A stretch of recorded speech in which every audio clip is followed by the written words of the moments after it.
Alright guys, and welcome to part 3 of the Sonic Riders playthrough, and we are now getting ready to take on Sand Ruins, which is the 5th track you tackle in the hero's story. And we've only got Jet left to knock out of the competition. Will we do it? Just wait and see. Okay, so my thoughts on this track? It's not too bad. Part of me prefers Dark Desert, which is the doppelganger to this track. Though to be honest with you, at the same time I don't really like the idea of in Sonic Riders how each track has to practically have a doppelganger. If you know what I mean by that. A twin. But I suppose, you know, the doppelganger to this ain't too bad because they're not really identical. They've got a similar design, but track layout's quite different as well, for the most part. There's still similarities in there, but basically I like this track. Once you get the hang of it, it's not too bad. It's not that hard. I'd probably say the first time I played it I struggled once or twice, and then I got the hang of it pretty quickly. The next track on the other hand is a bitch, but we'll wait until we get to that track. Well, the next track was a bitch the first time I attempted it, but it's not now because I've gotten used to it. But like I said, we'll leave that until the next part. X rank, obviously best rank you can get on a trick, so try and aim for that where you can. And I suggest charging up before taking a trick. Yeah, I could have mentioned this in the earlier parts, but I was far too fucking lazy. And yeah. Speed ahead, speed ahead, speed ahead.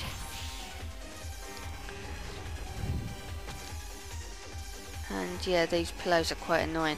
But if you play in a power type, one of those pillows is a fake and you can knock it down and take an even bigger shortcut. And if you don't charge up this shot enough by turning the analog stick enough from that particular point, you'll end up landing outside the stadium as opposed to directly in the stadium.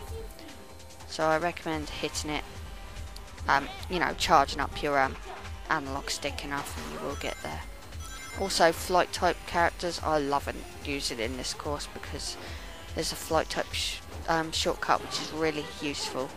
So I suppose my choice of type of character in this course will be flight type, even though I'm using the speed type at the minute.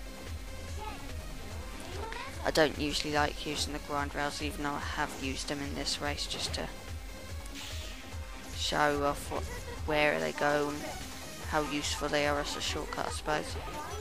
Each to their own really. Some people might prefer using the speed types, some might prefer using the power types, some might prefer using flight types like me. And as you can see outside the stadium. And as you can see, we haven't even crossed the finish line. Have we defeated Jet? Let's wait and see. So here goes Sonic, he's about to win the race. Yeah, a cutscene kicks in before we actually defeat Jet. Because, here's the cheeky little thing. You remember when Wave checked out Sonic's board earlier on? She had her reasons for doing it. The bitch has planted a bomb. We don't defeat Jet. Sonic actually loses the fucking championship. Now there is a reason for this, because obviously if Sonic had won, this plot device would never have actually come to be, that you're about to see in a minute. But, you know, kind of disappointing really. At the end of the day, Sonic does get his own back, so I'm not too fussed. Kind of surprised Eggman hasn't actually gone after the emeralds while they were racing. I mean, surely the Chaos Emeralds is more important than any fucking treasure he could ever want. Oops, spoiler. Yeah, that box Jet carries around with him enables him to access Babylon Gardens treasure. The treasure hidden within Babylon Garden. Oh, we get a nice CG cutscene again. I think he needed the emeralds to summon the garden, I should say. use with the emeralds, putting power into his cube, which summons the garden. I think. Oh, look, everybody!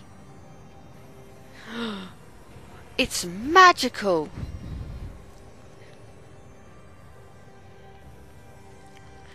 Look out, everyone! It's Angel Island! I mean, seriously. Take a look at it. It's fucking Angel Island. Version 2. There's 2 floating islands. Jesus. Speaking of Angel Island, where the fuck is the Master Emerald mentioned in this game? And why the fuck has Eggman just taken the cube and not bothered with the emeralds? He could have used the emeralds to, you know, use in some kind of world domination scheme of his. Instead he just goes after some treasure which he knows nothing about. Well, he clearly knows nothing about it if you consider the ending of the actual game itself in the Babylon story. He actually doesn't really know what the treasure is. Then again, none of them do.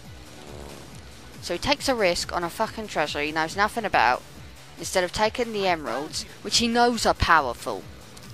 He knows he could probably conquer the world if he had all 7 of them. Well, he could. It's not to say he would.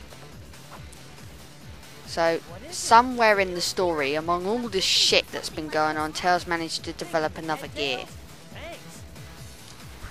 I don't have any idea as to where Tails developed this gear in the actual story. Probably before the last race, after he defeated Wave. That's the only thing that I can think of. Because there seems to be a whole... Oh, make sure your gear is 100%. You've got to consider that as well. So I think it might have been after he beat Wave, but before the last race. Oh god, that line was so bad. But it's not as bad as the one that's yet to come. But we've got to get Babylon Garden out of the way first. This is the last race in the hero story. So basically the part after this part is basically just going to consist of cutscenes and the credits. And I won't really narrate over the credits because there's nothing really to talk about where credits are concerned. Oh look, so-and-so made this game. Yes, of course they did.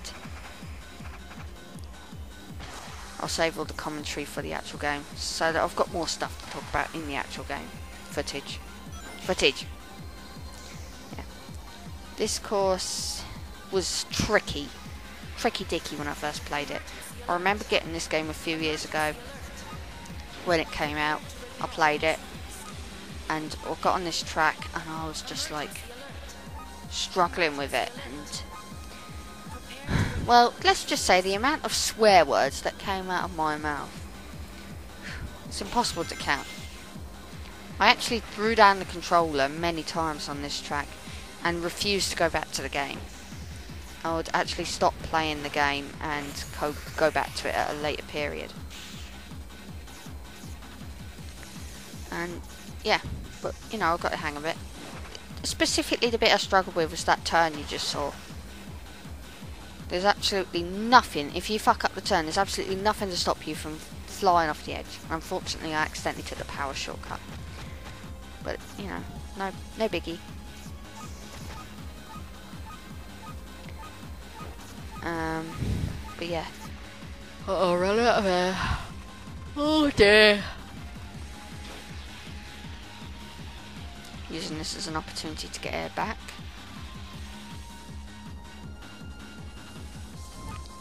Sky Road, which is the doppelganger for this stage, is just as bad difficulty wise, I think. So first time you play it, you're going to really hate both Babylon Garden and Sky Road, which is in Babylon Garden, which is a blah blah blah blah blah in the Babylon Rogue story. See what I mean? There's nothing stopping you from falling off that edge, so if you fuck up that turn, you're done for. Yeah. I don't know why as well, but this is actually is not a race in the official tournament. The official tournament ended with Sand Ruins, and Jet was announced the winner. So why the fuck is Omochao commentating? That's another bugbear, story-wise.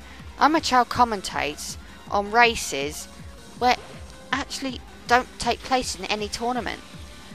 I mean, it's just stupid.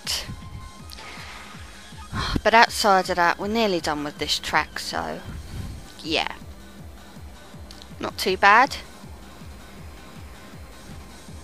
Once we're done with this, we've only got to cover the cutscenes and then we're finished with the story mode, which is good. Very good.